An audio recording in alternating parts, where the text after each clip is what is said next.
Bajo presión. En este capítulo descubrirás lo que es la presión, cómo influyen los volúmenes, qué es y para qué sirve la compensación, y cuáles son sus implicaciones fisiológicas.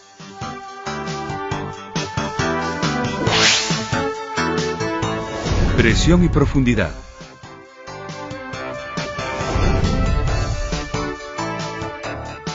En el módulo anterior has aprendido que es fundamental que la máscara incluya la nariz para aislarla del exterior.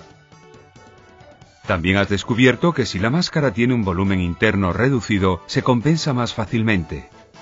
Estas características de la máscara derivan de un fenómeno de extraordinaria importancia para los buceadores. La presión aumenta con la profundidad. Pero, ¿qué es la presión? En términos físicos, la presión es la fuerza que actúa sobre una determinada superficie. Veamos un ejemplo práctico. Si una persona camina sobre la nieve fresca se hunde, mientras que si se pone un par de esquís se hunde mucho menos. El peso de la persona no ha cambiado. Lo que ha cambiado es la superficie sobre la que se distribuye este peso.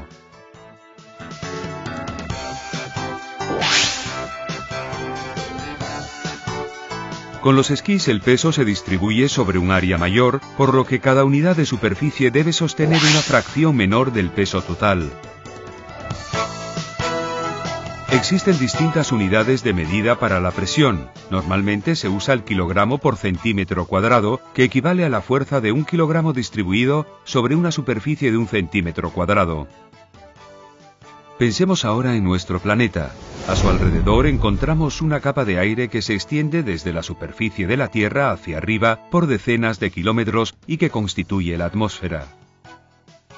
Las moléculas de aire tienen su propio peso, así que la superficie terrestre y en lo que hay sobre ella actúa el peso de todas las moléculas de aire que se encuentran encima.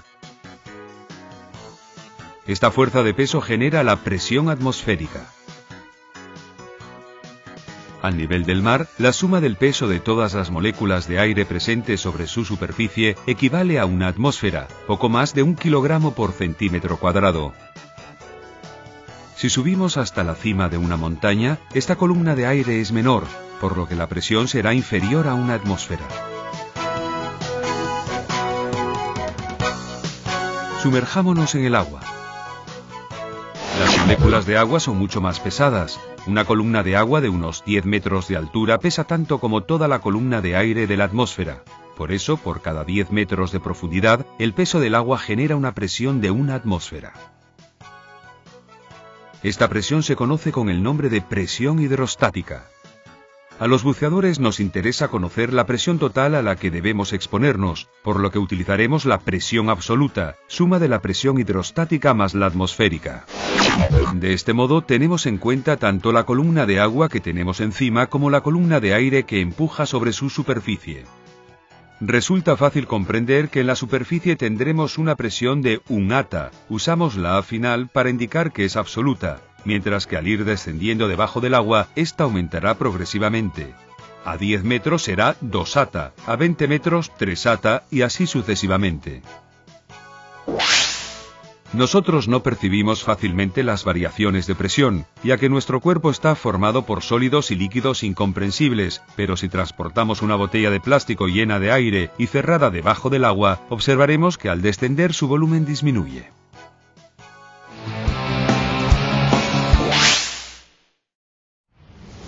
Presión y volumen. Existe una relación entre la presión y el volumen de un gas. Hemos visto que a medida que descendemos la presión aumenta, mientras que el volumen de la botella disminuye. Al descender, por lo tanto, el volumen del gas se reduce. Si llenamos la botella de agua en el fondo y volvemos a subir con el tapón abierto, descubrimos que el aire se expande y sale fuera de la botella, es decir, al ascender el volumen del gas aumenta. Esta relación entre la presión y el volumen es inversamente proporcional. O sea, cuando la primera aumenta, el segundo disminuye y viceversa.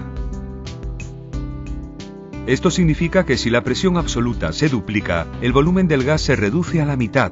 Si se triplica, se reduce a 1/3 y así sucesivamente. Las únicas partes del cuerpo humano que pueden verse afectadas por este fenómeno de variación del volumen son las cavidades gaseosas. Si están conectadas directamente con el exterior, las cavidades gaseosas se comportan de modo distinto que si están cerradas. Si descendemos debajo del agua con un vaso boca abajo, al aumentar la presión se produce una reducción del volumen de aire, por lo que entra agua en el vaso.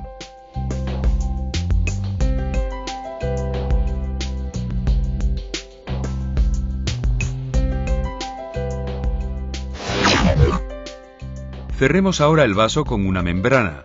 Bajo el empuje de la presión, la película se curvará hacia el interior, introflexión, igualando la presión interna a la externa, hasta donde lo permita la elasticidad de la membrana. A un cierto punto la membrana deja de expandirse y la presión del gas en el interior del vaso resulta inferior a la externa. Se obtiene un desequilibrio bárico en compresión. Si la presión sigue aumentando, la membrana se tensa demasiado y se rompe.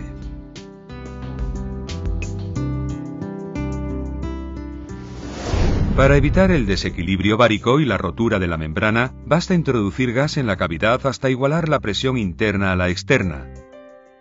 Esta operación se llama compensación. La compensación de las cavidades gaseosas tiene un papel fundamental en la actividad subacuática.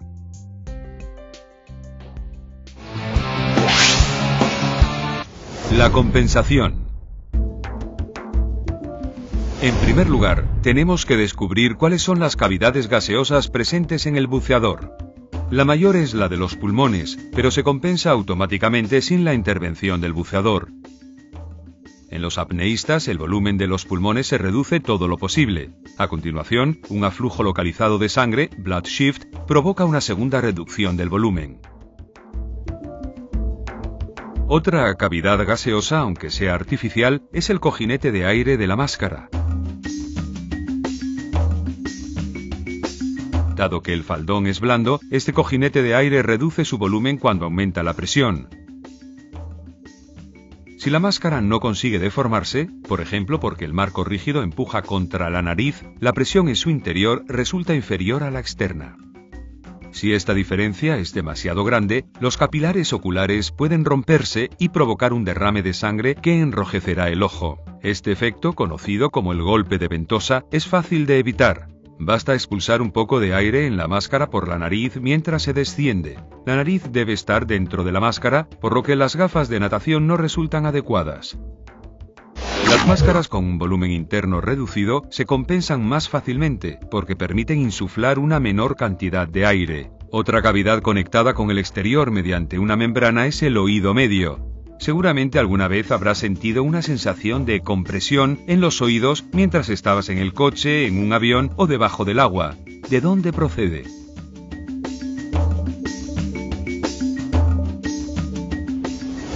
El oído está formado por tres partes. El oído externo es un conducto abierto en contacto con el ambiente y está sujeto a la presión externa.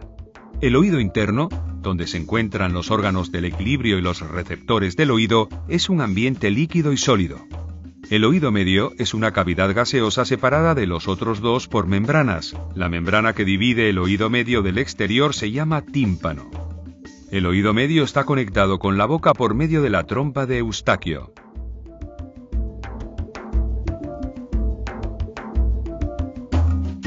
Al descender, la presión externa aumenta. Si no se compensa el oído medio, este se comporta como el vaso con la membrana. El tímpano se hunde y genera una sensación de compresión. Al aumentar el desequilibrio bárico se siente dolor e incluso se puede producir la rotura del tímpano.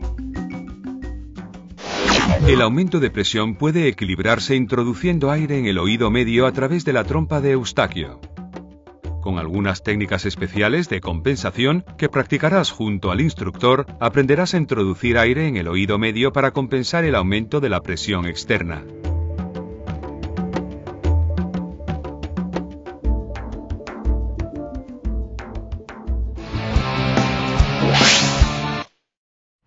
Desequilibrio bárico durante la subida.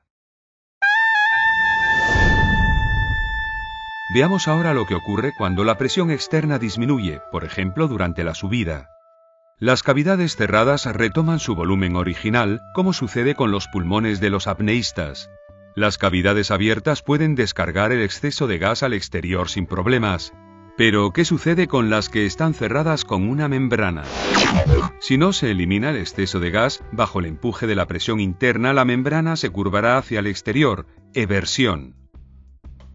En este caso se produce un desequilibrio bárico en descompresión. Esta situación también puede provocar una lesión en la membrana si se tensa demasiado. En el caso del oído medio, la apertura de la trompa de Eustaquio permite descargar automáticamente el exceso de aire. Más adelante veremos cómo comportarse cuando el gas no logra salir.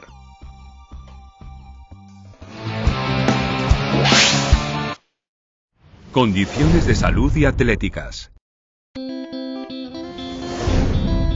La inmersión es una de las actividades más apasionantes que pueden realizarse en el planeta, pero como en casi todas las actividades al aire libre, para disfrutarla es necesario encontrarse en buenas condiciones de salud. Si estás muy resfriado o tienes sinusitis, es mejor que no te sumerjas para evitar los problemas relacionados con la compensación. Tu preparación atlética también es importante. No cabe duda de que una buena musculatura en las piernas y una buena capacidad pulmonar inciden positivamente. Si no estás en forma, entrénate. Para los buceadores, el mejor sistema es nadar con la máscara, el tubo y las aletas, pero hay otras muchas actividades aeróbicas igualmente válidas: correr, ir en bicicleta, caminar rápidamente, etc. Si estás mal entrenado, puedes sentir calambres en el agua mientras estás lejos de la orilla y de la barca. El instructor te enseñará a resolver este problema. Ten en cuenta que si vuelves a nadar usando las aletas como antes, es fácil que el calambre se repita. Basta cambiar de técnica de aleteo para reducir esta probabilidad.